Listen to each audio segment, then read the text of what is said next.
Welcome back to Cheap Pop, where I try to analyze and break down the biggest questions across film and television. Today's topic, Annihilation, starring Natalie Portman. If you missed the previous edition of Cheap Pop, the Cloverfield timeline, feel free to check that out in the description below. Annihilation is a science fiction film based on Jeff Vandermeer's best-selling Southern Reach trilogy. The film, which doesn't directly follow the series, was written and directed by Alex Garland of Ex Machina and 28 Days Later. In recent years, there's been a staggering lack of thought-provoking science fiction, opting instead to spoon-feed audiences details and endlessly hammer home plot points. Garland, who bucked this trend with Ex Machina in 2014, continues to raise deep questions at the forefront of his films, even understanding he doesn't necessarily have all the answers to those questions. Applying such a method while pouring on the gorgeous and at times unsettling visuals has allowed him to become one of the quickest rising stars in the sci-fi genre. Without further ado, let's see if we can decipher Annihilation. The plot of Annihilation follows a biologist and former Marine after her husband, who has been missing and presumed dead for close to a year, resurfaces mysteriously. Moments after his return, he begins to seize and is rushed to the hospital, only to be intercepted by a unit of armed men in black SUVs. Lena, played by Natalie Portman, and her husband Kane, played by Oscar Isaac, are then brought to a government facility known as the Southern Reach, which is stationed a few miles from an ever-expanding anomaly known as the Shimmer. The Shimmer was created following an asteroid collision with an unassuming lighthouse, but little else is known about it, as all other teams who have been sent in to explore it have died and never been able to transmit their observations beyond the phenomenon. After learning that her husband's condition is the result of voluntarily venturing into the Shimmer, not to mention that he did so understanding it was essentially a suicide mission, Lena is forced to confront her own betrayal. In a brief flashback, we learn that Lena had an affair with a colleague just before Kane left for his mission, stating even then that she somehow knew he was aware of her infidelity. Feeling beholden to her husband and wanting to understand what exactly happened to him, she volunteers to enter the Shimmer with a group of 4 women, the first such unit of its kind. Inside, the women discover that everything within the Shimmer's walls undergo a state of rapid evolution due to not only light and radio waves, but even DNA being refracted onto one another. This leads the group down mesmerizing and at times horrifying paths as they journey to the lighthouse, believing it to be the center of the phenomenon. So now that you know the premise, let's get down to business and begin deciphering Annihilation. As always, spoilers ahead. In order to understand Annihilation, you must first examine it with proper context. The central theme of the film is self-destruction. Kane, devastated by his wife's betrayal, took what he believed to be a suicide mission. Lena, tormented by what her actions have done to Kane, enlists herself as well.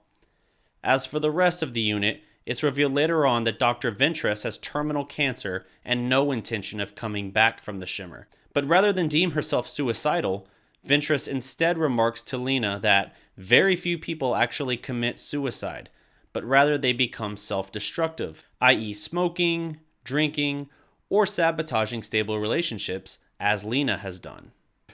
Shepard, meanwhile, has never recovered emotionally from losing her young daughter to leukemia, and the loss has caused her to suffer multiple bereavements, eventually causing her to also lose her husband and even the person she was before. Additionally, Anya suffered from addiction and substance abuse, while Josie routinely cut herself to feel something. This all falls in line with Shepard telling Lena early on that you wouldn't just sign up for this kind of mission if your life was in perfect harmony. So let's talk about the bear in the room. And no, unfortunately, I didn't misquote that expression. After finding an old facility from a year earlier, now overtaken by the Shimmer, the group sets up camp and even finds some disturbing footage which depicts Kane cutting into the belly of one of his unit members while others restrain him. Inside, the man's intestines appear to be slithering about like fat snakes.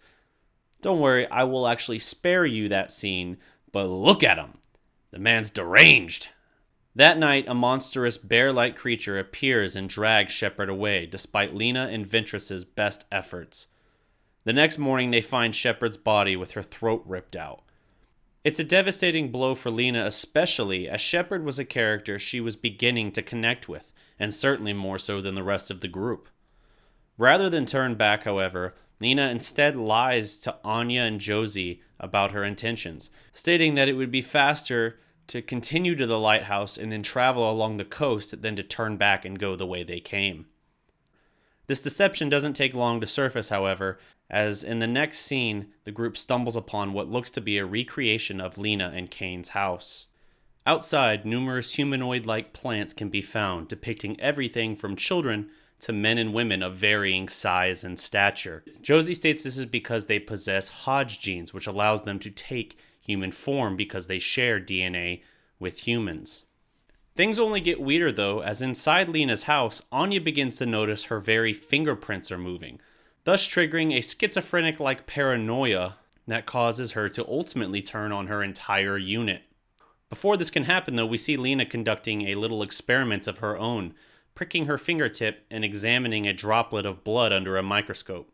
What she finds is that the effects of the shimmer are affecting even her own blood, meaning that her very DNA is being altered.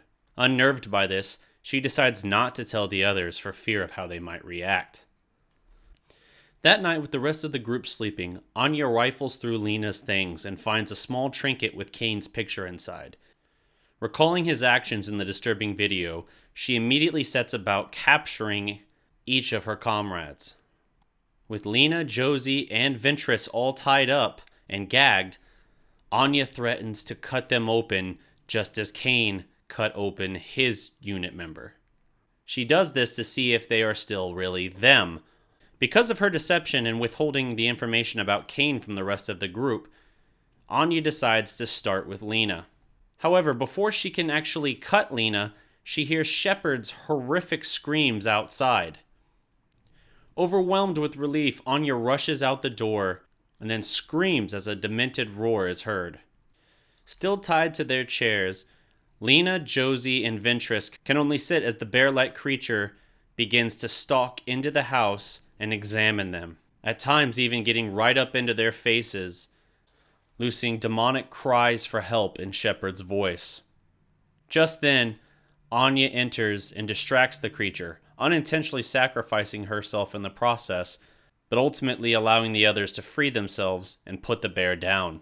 In the immediate aftermath, Ventress heads straight to the lighthouse, not caring about the dangers of the night within the Shimmer.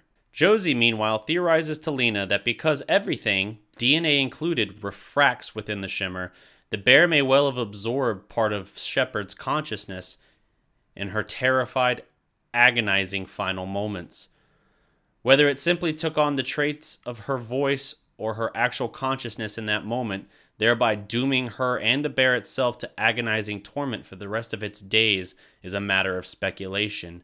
But what a horrifying existence if this is actually the case. Unable and unwilling to fight the change any longer, Josie decides to give in to the Shimmer, sprinkling grass across her scars as green buds begin to sprout from her flesh. She then wanders off before Lena can stop her and is never seen again, though her disappearance among the plant-like humans suggests she ultimately became one of them. Now, on to the lighthouse itself.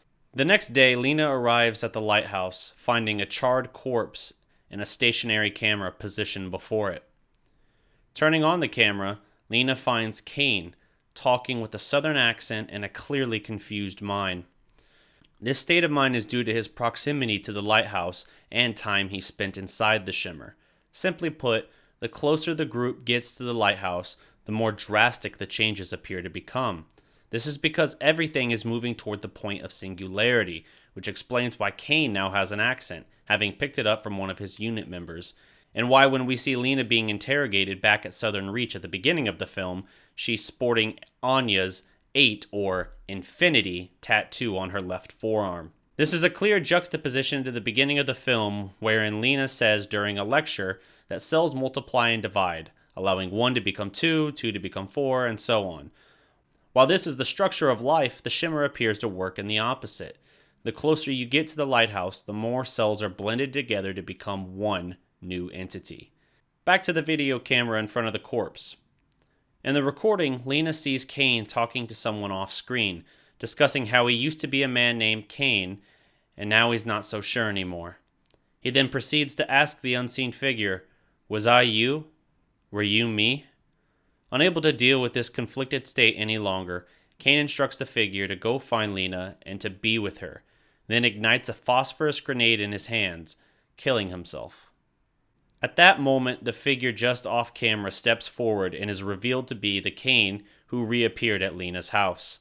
The same Kane who now lies comatose back at Southern Reach due to massive organ failure. Lena's husband, the man who took his own life at the lighthouse, possessed a self-destructive tendency due to Lena's betrayal.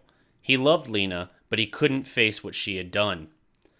This new Kane, who then sought out Lena as instructed, did not possess this self-destructive nature, as his memories are not purely Kane's, having copied Kane's form close to a year after Kane entered the Shimmer.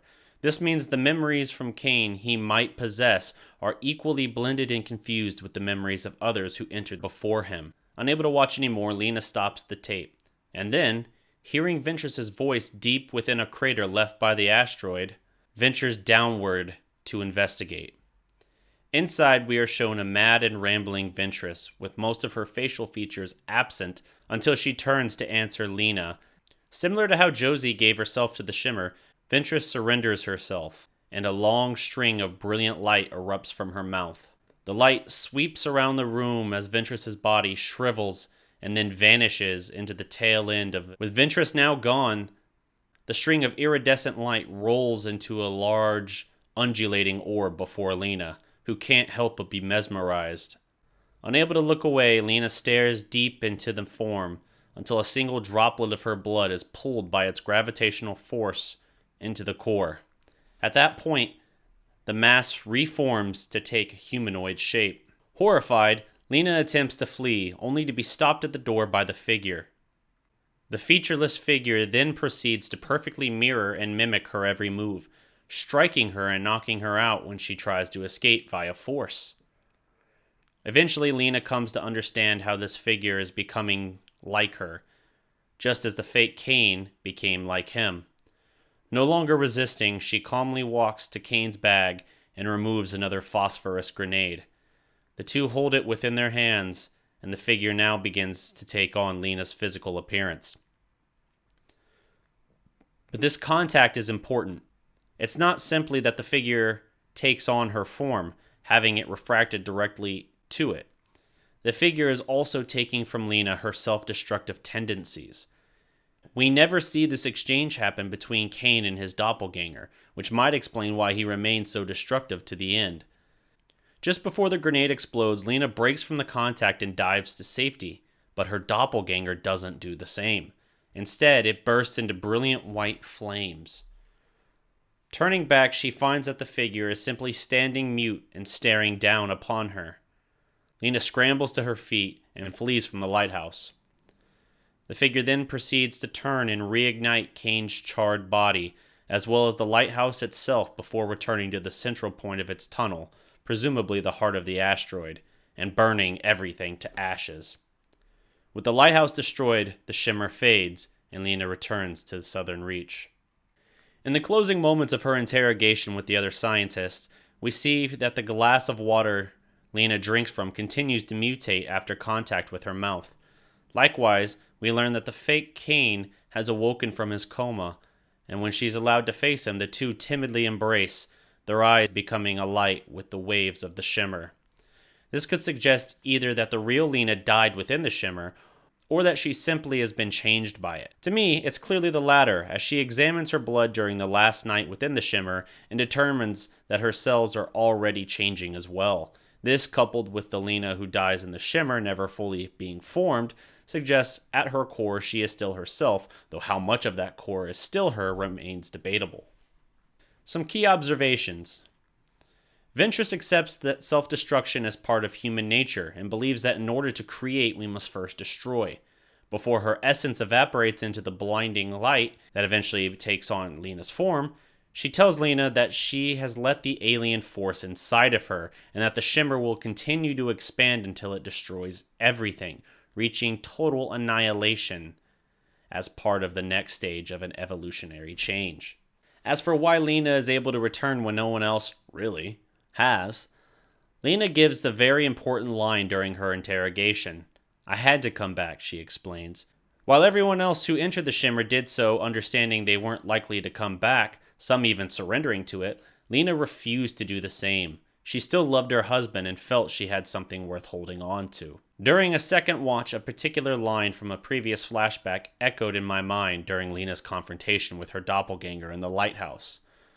When Lena breaks off her affair with her colleague, he states, "You don't hate me, you hate yourself." Lena doesn't deny this, and in a way she is quite literally confronting herself in that lighthouse, first utilizing violence and then attempting to run away from the problem. What's more, the way she ultimately deals with the problem is not by applying instinctual force. She instead makes contact with the figure and transfers over her self-destructive nature, cleansing herself of her guilt and grief. Although the Shimmer has been destroyed, Kane and Lena are still alive, or at least some form of Kane is. When Lena confirms with Kane that he is not the actual Kane, he asks her if she is the actual Lena. Again, she doesn't respond, but this is not because she actually died.